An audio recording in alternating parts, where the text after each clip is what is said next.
right, so now we are just moving on in with C, with 5C. So we're going to start here with a little bit of review. So basically what we're talking about right now are sampling distributions when we have a difference in sample proportions. Okay, so we're going to talk about difference in sample proportions, and then the last video is going to be a difference in sample means. And so one thing that you'll notice here is that when we set up the sampling distribution for a difference in proportions, we're going to talk about this a lot in Unit 6 when we talk about inferences, okay? So a few things here that I'm just going to review is when we set up the sample distribution, it can answer common questions of which is better. So for example, we have two popular drugs, and we can set these up in a randomized experiment. So we did this in Unit 3, where we show our population, we randomly assign, we assign into two different categories, or we could have even done 3 categories. We could have had a placebo, and then we compare results, all right? They were randomly assigned, so that's the key word that we need here when we look at this. And at the end, we care about what happens with this proportion, and we come up with these statistics. So in this particular example, it says for the subjects assigned to Pravachol, this 0.263 suffered serious consequence. So I skipped this up here, but basically the serious consequence means that they died or they had a heart attack or something serious, okay? And then Lipitor had slightly lower, which this is what we want. We would want a lower value. That means less consequences. So does this mean that Lipitor is better at lowering bad cholesterol? Is this difference a result of Lipitor being better, or is it merely due to chance involvement? So what this is with this random assignment right here, this tells us that we're going to have sampling variability. All right, so let's go back here and review what we did when we had sample proportions. So sample proportions, I have this p-hat, right? And this tells me that it's going to be my sample. And what I know on this is that my shape is going to be approximately normal if I meet my CLT, my central limit theorem, or my large counts. And if you remember what this is n times 1 minus p, and this has to be greater than equal to 10. Now, the other part of this is n times p, and it also has to be greater than or equal to 10. So our large counts, remember this goes with our shape. And then we talk about our center. So our center, which is our mean of our sampling distribution, is going to equal our population proportion. And this happens as long as we have random selection or random assignment. So in the example of this Lipitor here, we randomly assign because this is an experiment, all right? And then our spread, which is also our variability. So what does it vary by? ITY. And that's going to be, our formula was success minus failure over our total number. And remember, we had to check this for a 10% condition. And what our 10% condition, remember, was whatever our sample size is. So that's what this is. So this small n is my sample size. And the sample size has to be less than or equal to 10% of the total population. And so this is going to be the total population. So whatever we're sampling. All right. So if we wanted to look at our standard deviation here, we had 4,000 subjects. That would be my n. But this would be of all people. So obviously 4,000 is way less than what our total population would be. Okay. All right. A little bit more review here. So when we're combining random variables, so the shape of combining 2 or more normal distributions will result in a combined normal distribution. So if it tells you that each individual population is normal, then the combined distribution would be normal. Okay, so when we're looking for our center, So the mean of a difference is going to be the mean of our first random variable minus the mean of the second. So this is what we can calculate when we have two different parameters. All right, and then our spread, remember, it doesn't matter if we're looking at a difference or we're looking at a sum, we always add. So just remember, this is going to be always add our variances to get our standard deviation. Okay, so when we look at this sampling distribution, so I have p hat of one proportion type and p hat of the second proportion type. So what this is saying is that the sample proportion from the first group is going to be p hat sub 1. And of the second group, I'm going to have p hat sub 2.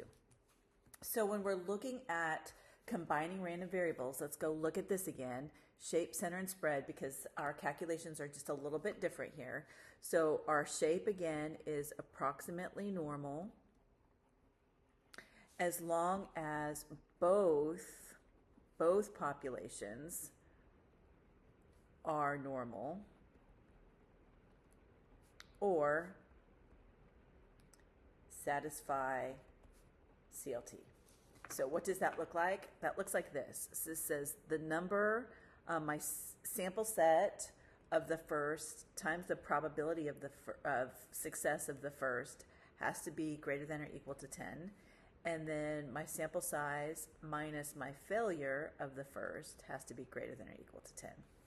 And this is the key right here, that I have to have the same thing for my second group. So all of these conditions have to be met for us to say that the shape of this distribution is going to be approximately normal. All right? So when we talk about the center here, what we're looking for, so when we talk about the center, is we want to know that this is the center, let me define this, the center of our sampling distribution of the first group and the second group. So again, what this looks like is that we have the mean of the first proportion, right? And this is going to be equal to our population of the first proportion, and then the mean of the second sample proportion group is going to equal P2.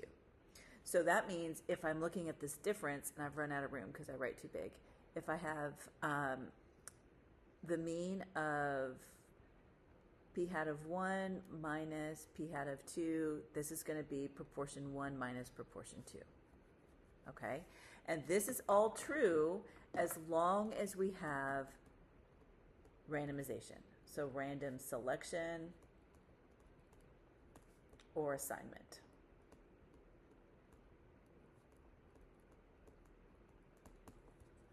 All right, now our spread.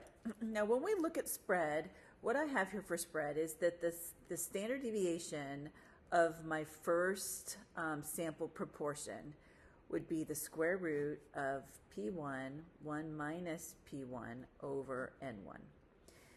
And then my sample proportion, or my standard deviation for my second sample proportion is going to be P2, 1 minus P2 over N2. Now, we've been using these. However, what happens is now we're going to add these two together. So we have a difference. So when we have a difference, I'm going to go ahead and do this, and then I'm going to just show you the shortcut. So what happens is, you remember when I have the standard deviation of my first sample proportion minus my second sample proportion, what I end up having here is going to be this value that goes in here, and this whole value is going to be squared. Because if you remember, when I calculate the standard deviation, I'm going to square this value. And then I'm going to do the same thing with this guy, and I'm going to square this value. Well, what happens when you do that is, and I'm not going to write all of this, but you have a square root of both of these. When I plug this in, you have a square root that's squared. So what ends up happening is the square root and the square are going to cancel each other out, and we have a new formula here. So my new standardization formula is going to be just the square root of P1 times 1 minus P1 all over N1 plus P2, 1 minus P2 all over N2. Now, why did I write this down? Why do I think this is important? Because normally when we're adding different standard deviations, we have to square them. And so don't get jammed up on the fact that we don't square this when we have a sample proportion. So hold on here. I'm pulling out our cheat sheet. Sorry, y'all. I should have had this out. All right, so what you see here is that when I have these standard, so for parameters here, now this is my formula. I'm no longer squaring each individual term. So I have two populations, and when I look at this standard deviation for this, when I subtract, I no longer square it. And be careful, because you'll see we square these with everything else. So it's super important that you understand which one you're talking about. So what we're dealing with right now are sample proportions. You see what we're going into with the last lesson of this unit. We're going to go into sample means and our standard deviation changes again. Okay, so use your cheat sheet. Okay, so what do I know about variability? So what I know about variability is that both samples, and when I mean both samples, this is going to be my P1 and my P2. So both of these samples must satisfy the 10% condition. And we've been doing this in this unit, but just as a review, N1 has to be less than or equal to 10% of your total population, and N2 has to be less than 10% of that total population. Okay? All right, so now we're going to go in, this is what this says. Let's go in and answer this original question. Is there a difference between Lipitor and Pravachol? All right, so here we go.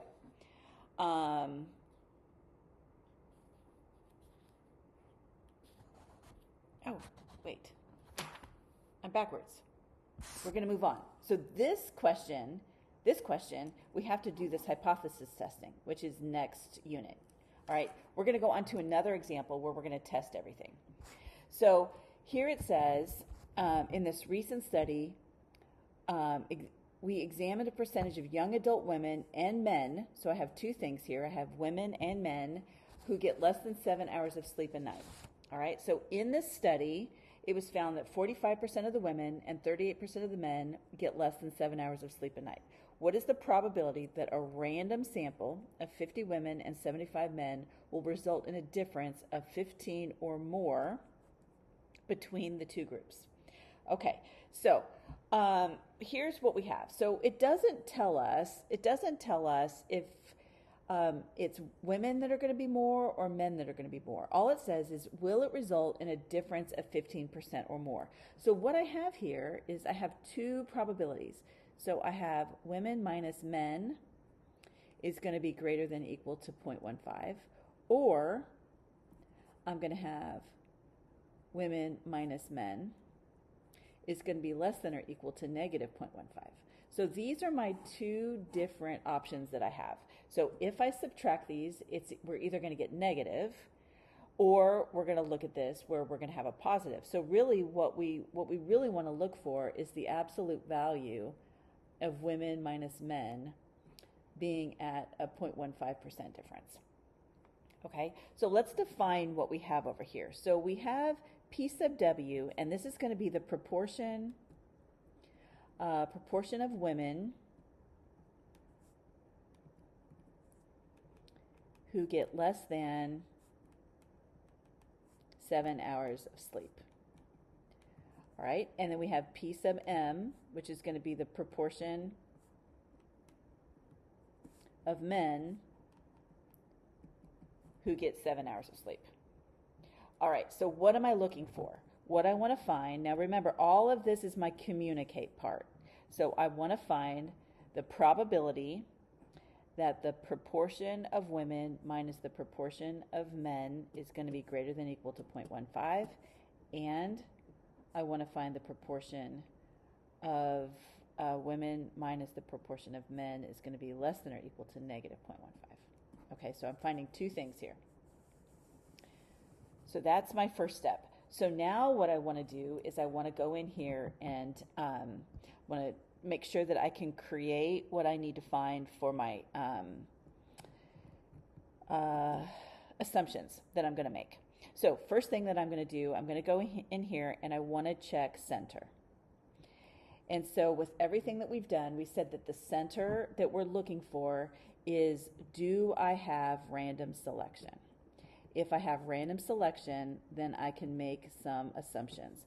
And it says up here, I have a random sample of 50 and 75 men. So because this is random, I can say that my mean of women is going to be equal to my proportion of women. So this value right here is going to be equal to 0.45.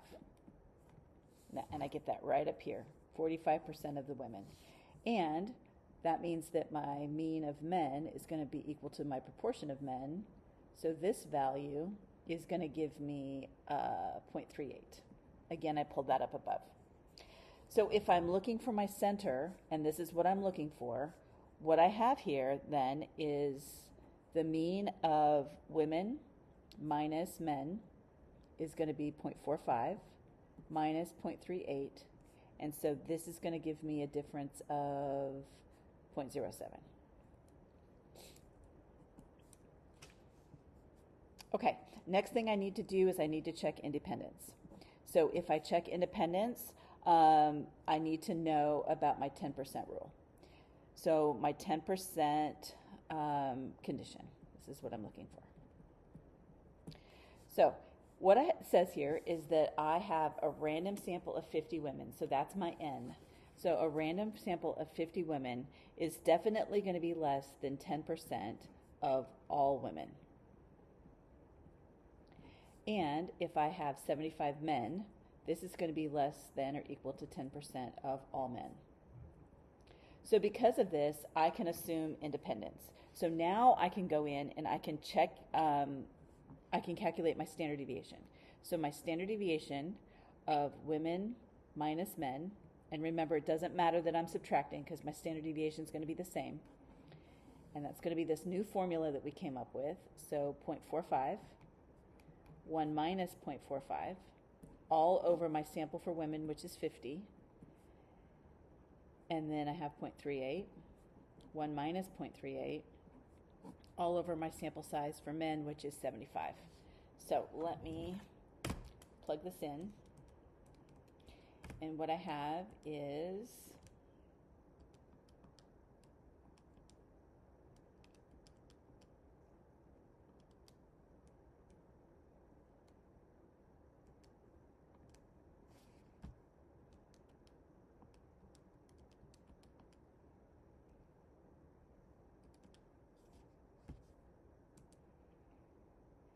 .8995. So I'm going to go ahead and round this, and I'm going to say 0.09, just because that's a funky one to have to round. All right, so last thing I have to check, so I checked center, I checked independence, which is my 10% condition. That gives me my standard deviation. And the last thing I have to check is this normal? This is the last thing that I need to look at. So I know that this is normal if it meets the large counts, or in this case, the central limit theorem. And so to do that, my formula for this guy is going to be NP has to be greater than or equal to 10, and N times 1 minus P has to be greater than or equal to 10. So if I plug this in for my women, I have women times, what did I say, 0.45. And I have 50 times 1 minus 0.45. And then I have to check men, and their proportion was 0.38. And then 1 minus 0.38. So if I plug these in, and I get 50 times 0.45, I get 22, so that's greater. And then I have 50 times 1 minus 0.45, which is 27, so that works. And then I have 75 times 0.38, which is 28, and then 75 times 1 minus 0.38. and that's 46. Now, technically, I guess I could write these values down, but really all I'm doing is just verifying that that it meets these large count conditions. So because of this, so I'm going to say that this is satisfied. So satisfies central limit theorem, which is, I'm going to call this large counts. So our distribution is approximately normal. Okay, so because of this, now I can say that this is approximately normal with a mean of 0.07 and a standard deviation of 0.09. Okay, so now all of this mumbo jumbo to get to this point, which is what I'm going to need to solve this question. So we're going to flip this over and we're going to work on the calculate part on the back. So here's my calculate. And remember, I have two different things I'm looking for here. I'm going to just rewrite this since it's on the other side. Women minus men, and this is going to be greater than or equal to 0.15. And then I'm going to have probability of women minus men, and this is going to be less than or equal to negative 0.15. So these are the two things that I'm looking for. Oops, I don't know why I put that there. Okay, so now what happens is I've got this normal distribution, and I said my normal distribution was 0.07 and 0.09. So I'm going to go ahead and calculate my z-score. So when I calculate my z-score here, I would have a probability that z is going to be greater than or equal to 0.15 minus 0.07 divided by 0.09. And this gives me a z-score. Let's just look at that. Of 0.889.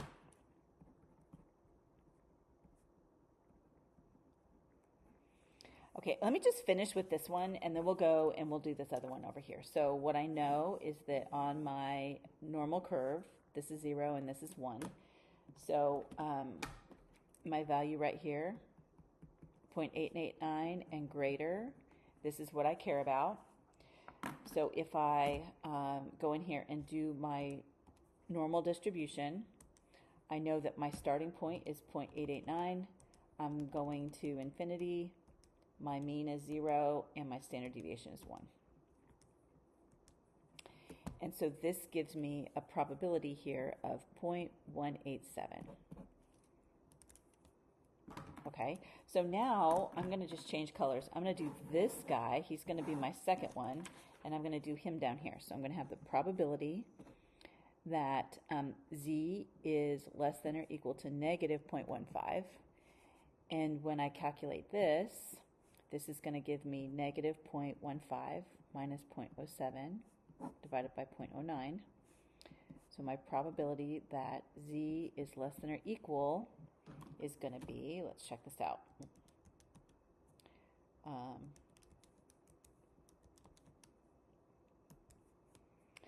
negative 2.444. Okay, so if I draw this distribution, I know this is 0, negative 1, negative 2, negative 3, so way down there. So when I have this value here, negative 2.44, this is the area that I'm looking at. So if I look at this with my normal distribution, this time my lower bound is negative infinity, and I'm going to stop at negative 2.44, and my mean and my standard deviation are the same. So this is a tiny number. This tells me that this is 0.0073. Okay, so I did my calculate, so now we're going to go in here and do the conclude. So I've got two different values here that I'm going to look at. So I have, my conclusion is going to be the probability that a random sample, and we had 50 women and 75 men,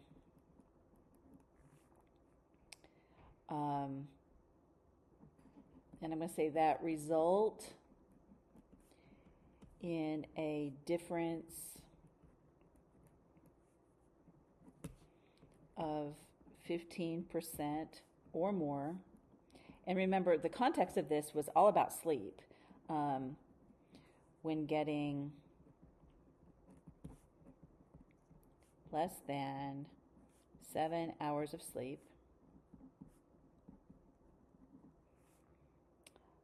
is, now this is the tricky part right here. I had 0.187 on the first one and 0.0073 on the second one.